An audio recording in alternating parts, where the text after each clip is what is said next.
જય બાબા સ્વામી. પરમ પૂજ્ય ગુરુદેવના ચરણોમાં કોટી કોટી વંદન. વંદન્ય ગુરુમૈયાના ચરણોમાં कोटि कोटि वंदन. हिमालय का समर्पण योग भाग 1. दूसरे दिन सुबह खूब पक्षियों की आवाज़ें बड़े ज़ोर ज़ोर से आ रही थी और इतनी आवाज़ें क्यों आ रही हैं यह देखने के लिए मैंने बाहर की ओर झांका तो देखा कि गुरुदेव ध्यान में से बाहर आ गए थे और सामने वाले वृक्ष के नीचे शांत बैठे थे और सारे पक्षी उनके आसपास इकट्ठा हो गए थे. बड़ा ही मनोहर दृश्य था, मानो पक्षी उनसे बातें कर रहे थे. मैंने समझने की कोशिश की, वे कुछ प्रार्थना कर रहे थे. मैं बाहर आया और गुरुदेव की चरण वंदना की तो वे बोले, ये सब मुझसे मोक्ष का ज्ञान सीखना चाहते हैं और मैं उन्हें समझा रहा हूँ कि अभी तुम्हारे लिए ज्ञान सीखने का यह सही समय नहीं है. इस पक्षी की योनि में यह ज्ञान सीखकर क्या करोगे? अभी तो तुम्हें मानव जीवन तक एक लंबा सफ़र तय करना है. अभी तुम्हें मनुष्य योनि में भी एक लंबा सफ़र तय करना है और ये है कि मानते ही नहीं हैं. फिर गुरुदेव उन पक्षियों को समझाने लग गए, अरे बाबा, आत्मा अपनी जिज्ञासा के कारण अधिक बाहर की ओर जाने के कारण परमात्मा से अलग हो जाती है और फिर कीटक, जीव जंतु, पक्षी, पशु ऐसी हजारों योनियों में अपने जीवन का प्रयास करती है और प्रत्येक जन्म में वह वापस परमात्मा की ओर ही जाना चाहती है. इस जीवन मरण के प्राकृतिक चक्र से अपने आप को अलग करना चाहती है. आत्मा उस परमात्मा का अंश है जो इस जीवन मरण के चक्र को चलाता है. परमात्मा इस सारे चक्र को चलता है पर परमात्मा इस चक्र में नहीं होता है. परमात्मा तो इस प्रकृति के जीवन चक्र से अलग होता है, तो परमात्मा अपने आप को इस जीवन के चक्र में गलती से फंसा हुआ पाती है और न चाहते हुए भी इस जीवन से जुड़ जाती है और सदैव जीना चाहती है. यह जीने की इच्छा ही सदैव उसके जीवन का उद्देश्य बन जाती है और आत्मा बार बार अलग अलग योनि में जन्म लेती है और चाहते हुए भी इस जीवन चक्र से निकल नहीं पाती है. और इस चक्र से निकलने का मार्ग केवल मनुष्य योनि में ही उसे प्राप्त होगा. यह भी वह जानती है और इसीलिए अब तुम सबका एक ही उद्देश्य होता है कि किसी भी तरह मानव योनि तक पहुँचे ताकि आगे मोक्ष का मार्ग मिल सके.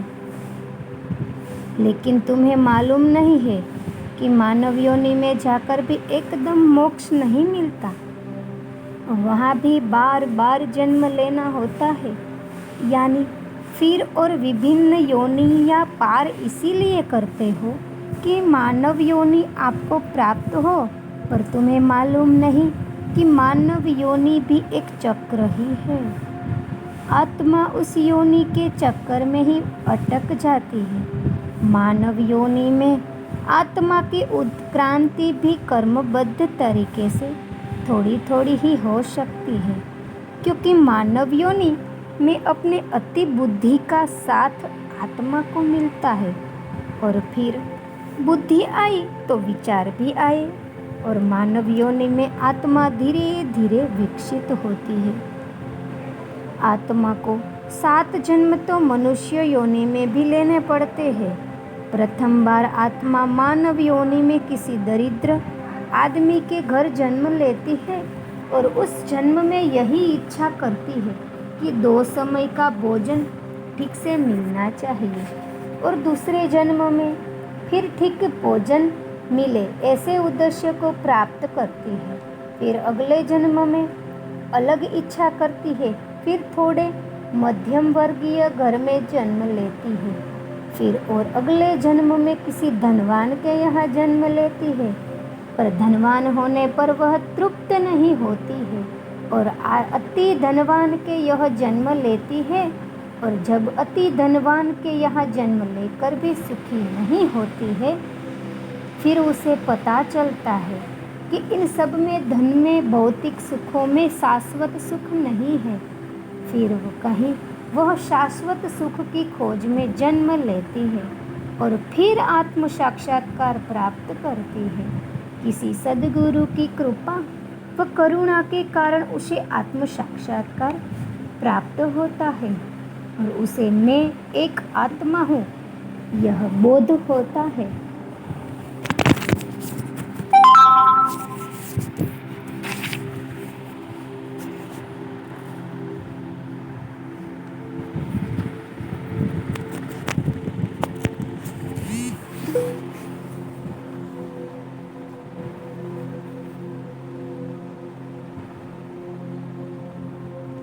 यह बोध होता है और जैसे जैसे बोध होता है वैसे वैसे वह जागृत होती है। वह सारे बाहरी भौतिक जगत से विमुख होने लगती है और फिर उसे केवल आत्मज्ञान प्राप्त करने में ही आनंद मिलता है और फिर वह ध्यान साधना करके अपने जीवन काल में ही मोक्ष की एक स्थिति प्राप्त करती है और अपने जीवन काल में प्राप्त मोक्ष की स्थिति में ही उसकी संपूर्ण आध्यात्मिक मृत्यु हो जाती है और संपूर्ण आध्यात्मिक मृत्यु हो जाने के कारण मोक्ष प्राप्त करती है। एक संपूर्ण आध्यात्मिक मृत्यु ही मनुष्य के जीवन का उद्देश्य होता है, क्योंकि एक आध्यात्मिक मृत्यु ही मनुष्य योनि के जीवन का अंत होता है। आध्यात्मिक मृत्यु मानव जीवन की संपूर्ण मृत्यु है, यानी अब भोगने के लिए कुछ रह ही नहीं गया है। मृत्यु 3 प्रकार की होती है। पहली मृत्यु है अति भौतिक मृत्यु, यानी असमय आने वाली मृत्यु। अचानक शरीर में कोई बड़ी बीमारी हो जाए और जीवन बाकी रहा हो और मृत्यु हो जाए तो वह अति भौतिक मृत्यु होती है। अगर अच्छी चिकित्सा सुविधा व उपचार हो तो इस मृत्यु से मनुष्य बच सकता है। मनुष्य अधिकतर इसी मृत्यु से मरता है। दूसरी होती है अधिदैविक तरीके की मृत्यु। यह मृत्यु आत्महत्या करके होती है या किसी दुर्घटना के कारण होती है। इसमें भी अचानक मृत्यु हो जाती है, जबकि जीवन बाकी रहता है, जीने की इच्छा बाकी रहती है और मृत्यु हो जाती है। तीसरी मृत्यु होती है आध्यात्मिक मृत्यु। यह मृत्यु मनुष्य योनि की समग्र मृत्यु है। इस मृत्यु के बाद पूर्ण मोक्ष मिलता है, क्योंकि न जीने की कोई इच्छा रही हो और न जीने का कोई उद्देश्य रहा। पर इस प्रकार की मृत्यु प्राप्त करने के लिए मनुष्य को भी कई जन्म लेने पड़ते हैं। इस मृत्यु में शरीर का मोह भी छूट जाता है। कई बार कई संत महात्मा इस प्रकार की मृत्यु का वर्णन करते हैं। वे अपने शरीर को जर्जर अवस्था तक लेकर जाते हैं ताकि शरीर का कोई मोह के मार्ग में बाधा न बने।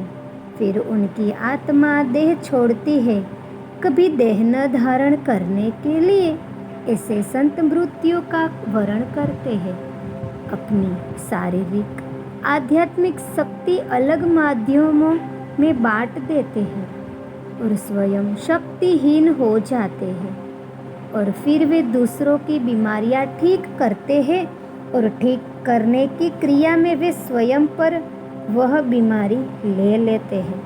इसीलिए इन संतों को बड़ी बड़ी बीमारियां होती है, या यूँ कहे कि चंदन की अगरबत्ती की तरह अपने अंतिम समय तक स्वयं जलकर दूसरों को सुगंध देते रहते हैं।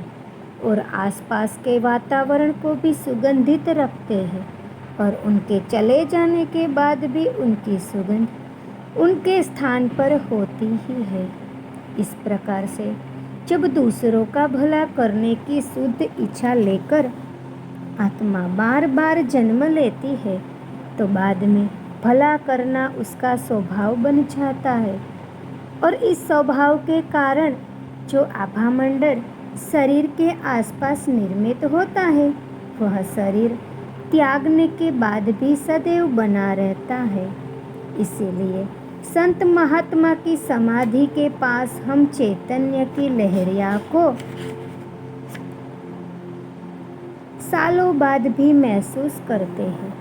मैं लाखों आत्माओं के साथ जुड़ा था और लाखों आत्माएं उसके साथ जुड़ी हुई थी। इन चैतन्य लहरियों को हमारी आत्मा सदैव अनुभव करती है। इसीलिए ऐसे सद्गुरु को समाधि के पास लाखों आत्माएं जाकर आत्म शांति पाती है। आत्म शांति इसीलिए आत्म शांति पाती है क्योंकि उस समाधि के पास जाने पर उसका अस्तित्व शून्य हो जाता है और अस्तित्व शून्य इसीलिए होता है क्योंकि समाधि के आसपास लाखों आत्माओं की सामूहिकता होती है। इस प्रकार से हम जान सकते हैं कि सामूहिकता में ही परमात्मा की शक्ति होती है। एक संपूर्ण परिपूर्ण समग्र आध्यात्मिक मृत्यु को प्राप्त करना व अपने आप को इस जीवन मरण के चक्र से मुक्त करना ही प्रत्येक आत्मा का उद्देश्य होता है। नियमानुसार मनुष्य के 7 जन्म होने के बाद ही मनुष्य को मोक्ष प्राप्त हो सकता है। यह पूर्ण चक्र मनुष्य को पार करना ही पड़ता है और कोई रास्ता नहीं है। हाँ, किसी जन्मों में कोई जीवंत सद्गुरु मिल जाए तो वे अपनी आध्यात्मिक शक्तियों के कारण 7 जन्मों की इस यात्रा को एक जन्म में ही करा सकते हैं। पर प्रश्न यह है कि ऐसे सद्गुरु हमें मिलेंगे कहाँ और हम उन्हें पहचानेंगे कैसे और हम उन्हें मानेंगे कैसे। ऐसे सद्गुरु जीवन में तभी मिल सकते हैं जब वर्तमान में रहकर तुम उन्हें वर्तमान में खोजो और उन्हें पालो। सामान्यतः मनुष्य सद्गुरु की खोज भूतकाल में ही करता है क्योंकि वह स्वयं भूतकाल में रहेगा तो भूतकाल का सद्गुरु उसे किसी पुस्तक में किसी सद्गुरु के चरित्र में मिलेगा और ऐसे भूतकाल के गुरु काल्पनिक होंगे, सत्य नहीं, क्योंकि सद्गुरु के जीवन काल के कई वर्षों के बाद उन पर लिखा जाता है। कितना सही कितना काल्पनिक क्या पता, क्योंकि लिखने वाला उनका भक्त होगा और भक्त क्यों अपने सद्गुरु के दोषों का वर्णन करेगा। वह तो सद्गुरु के बारे में अच्छा ही लिखेगा। तो जो सद्गुरु का चरित्र पढ़ेगा वह समझेगा ही नहीं कि सद्गुरु में कोई दोष भी होता है, क्योंकि सद्गुरु के चरित्र में सदैव उनके गुणों का ही गुणवान होता है। उन्हें महिमा मंडित किया जाता है। जो होता है उसे कई गुना बढ़ा चढ़ाकर कहा जाता है। बढ़ा चढ़ाकर लिखा जाना वह कभी कभी सत्य नहीं होता, अवास्तविक लगता है। जिस प्रकार बिना मल मूत्र के शरीर नहीं होता है, शरीर आया तो मल और मूत्र भी आएगा ही। ठीक इसी प्रकार शरीर आया तो शरीर के दोष आएंगे ही। बिना दोष के तो आज तक न कोई शरीर पैदा हुआ है और न होगा। बिना दोष का तो पुतला भी नहीं बनता है। प्रत्येक पुतला बनाने में, प्रत्येक मूर्ति बनाने में कोई ना कोई दोष रह ही जाता है। तो जब मूर्ति दोष रहित नहीं बन सकती है तो मनुष्य का शरीर दोष रहित कैसे हो सकता है। एक प्रसिद्ध मूर्तिकार ने कहा था, मैंने 1065 मूर्तियों का निर्माण किया है। और प्रत्येक मूर्ति में कोई ना कोई दोष रह ही गया। हाँ, मैं आज नई मूर्ति बनाऊंगा तो अवश्य कह सकता हूँ कि उसमें 1065 मूर्तियों में पाया गया एक भी दोष नहीं होगा। फिर भी यह नई मूर्ति दोष रहित नहीं होगी। मैं इस नई मूर्ति के निर्माण में 1066वां दोष निर्माण करूँगा या निर्मित होगा। यह इसीलिए होगा कि बिना दोष के निर्माण हो ही नहीं सकता। तो बिना दोष के सद्गुरु का शरीर कैसे हो सकता है? सद्गुरु के शरीर के पास भी दोष तो रहेंगे। और हमारी पुस्तक के सद्गुरु दोष रहित होते हैं, इसीलिए काल्पनिक होते हैं। और फिर हम वर्तमान में उन काल्पनिक सद्गुरु की खोज शुरू करते हैं। हमारी खोज की शुरुआत ही गलत दिशा में शुरू होती है, क्योंकि ऐसे सद्गुरु है ही नहीं तो मिलेंगे कहाँ से? मनुष्य के दोष उसके जीवित होने के संकेत होते हैं और फिर मनुष्य दोष रहित सद्गुरु की खोज करता है और एक सद्गुरु से दूसरे सद्गुरु के पास भटकता रहता है, क्योंकि एक सद्गुरु की शरण में गया, उन सद्गुरु के दोष देखे, उन्हें छोड़ दिया। फिर दूसरे सद्गुरु की शरण में गया, उनके दोष देखे, उन्हें छोड़ दिया। फिर तीसरे सद्गुरु की शरण में गया, उनमें दोष देखे, उन्हें छोड़ दिया और जीवन भर भटकता ही रहा। अरे तू स्वयं ही दोष रहित नहीं है तो तुझे दोष रहित सद्गुरु मिलेंगे कैसे? मनुष्य का स्वभाव ही है कि उसे दोष आसानी से पहले दिख जाते हैं, इसीलिए किसी भी जीवित सद्गुरु के वह दोष देख ही रह लेंगे। पुस्तक के चरित्र के सद्गुरु जिन्हें वह मानता है, उनके दोष वह इसीलिए नहीं देख पा रहा है क्योंकि वे सद्गुरु उसके जीवन काल में नहीं है। अगर यह शिष्य उनके जीवन काल में होता तो उन्हें भी नहीं मानता, उनके भी दोष देखता। जिस प्रकार शरीर पर त्वचा होती है, ऐसे सही शरीर पर दोष रहते हैं, पहले वे ही दिखते हैं। जीवंत सद्गुरु किसी को अपनी ओर आकर्षित नहीं करना चाहता, इसीलिए वे अपने दोषों को छुपाएंगे नहीं। और वास्तव में सद्गुरु तो ओलिया होते हैं, वे आचरण से भी परे है। उल्टा इनका आचरण ही माया है जो हमें भ्रमित करती है। ये सद्गुरु अपने दोषों को भी प्रचारित करते रहते हैं ताकि वे दोषों देखकर लोग दूर हो जाए। इन सद्गुरु के दोषों से बचने का एक ही मार्ग है, वह है समग्र समर्पण, क्योंकि समग्र समर्पण के बाद दोष दिखेंगे ही नहीं। समर्पण सदैव शरीर के प्रति नहीं, आत्मा का आत्मा के प्रति है। और जब आत्मा के स्तर पर आप होंगे और आपका चित्त सद्गुरु की आत्मा पर होगा तो दोष दिखेंगे ही नहीं, क्योंकि दोष तो शरीर के होते हैं, आत्मा तो परमात्मा का अंश है। आपको परमात्मा के दर्शन होंगे, आपको परमात्मा की अनुभूति होगी, चैतन्य अनुभव होगा और फिर हम जीवंत सद्गुरु को देखेंगे नहीं, सुनेंगे नहीं, केवल उनकी उपस्थिति का अनुभव करेंगे।